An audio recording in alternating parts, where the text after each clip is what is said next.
Welcome to Praetorian Legion's Bootcamp video series. In this video we're going to be discussing heat management, some of the upsides and downsides of it. But to begin with, let me start by saying that heat management begins in the garage. To demonstrate this concept, we're actually going to go into the store, we're going to the Battle Mech section, and we're going to play with a Banshee 3M. What we're going to do is we're going to go use the nice little in-game tool down here, View in Mech Lab, and it'll take it to our Mech Lab. But if you notice, it says that we can edit and change the equipment of an unknown mech, but it will not be able to save it until it's purchased. So what we're going to do is we're going to bring up a little tab on the lower right-hand side, and we're going to take a look at what our heat management is on this mech. Notice here it's 1.03. We have 6 standard heat sinks, and then we have 10 heat sinks in the engine. The standard heat sinks, we got 5 that are actually stored on top of the engine itself, but then the engine itself has 10 that are stored inside of it separate. And it keeps blipping out on me as quick as it can. But if you noticed, at the very bottom of that window that pops open, it says heat sinks. That's how many the engine has. If we are to switch to let's drop it all the way down to like a standard 190, and we mouse over it, it'll tell you that you only have 7 internal heat sinks. And then if you mouse up here to the top, it'll give you a warning that says you require at least 2 more heat sinks before you can run that mech chassis. So, rolling forward. Let's head on back and let's come back in because I can't remember what kind of engine it had on it. Alright. We're back in here now, so there's a couple different things we can do to affect the heat management to our benefit. The first one is we can activate endo still, which will give us 4.5 tons of additional heat spots we can fill up. So let's cram some more heat sinks into this bad boy. Shoving heat sinks, shoving heat sinks.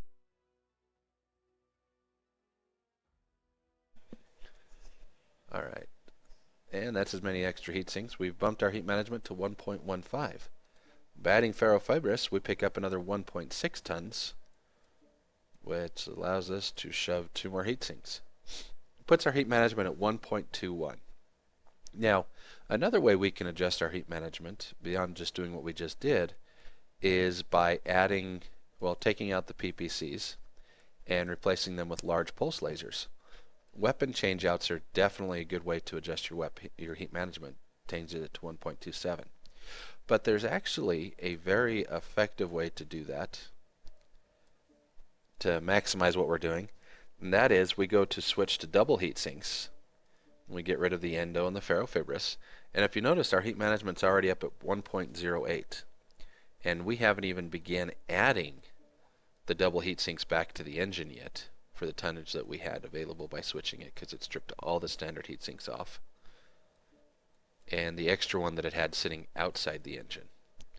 So if you look, our heat management's now at 1.28 just by switching it to double heat sinks. If we switched out to those large pulse lasers again, our heat management's now pushing 1.34.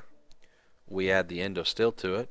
Notice the endo still, not the ferrofibrous, because the endo still gets us 4.5, whereas the ferrofibrous only gets us 1.6 for the same amount of slots that you have to sacrifice. We then throw those in. And look at that, pretty shinies, 1.47 heat efficiency. We have now turned loose a alpha monstrosity onto the battlefield. And just to be nitpicky here, since I have your attention, I would strip out that small laser, replace it with that medium. Minor hit to heat management, but if you notice the firing times on the laser, it matches up better with those large pulse lasers. But we'll go back to what we were before. Get rid of that. Get rid of that, get rid of that, and we'll throw the PPCs on there.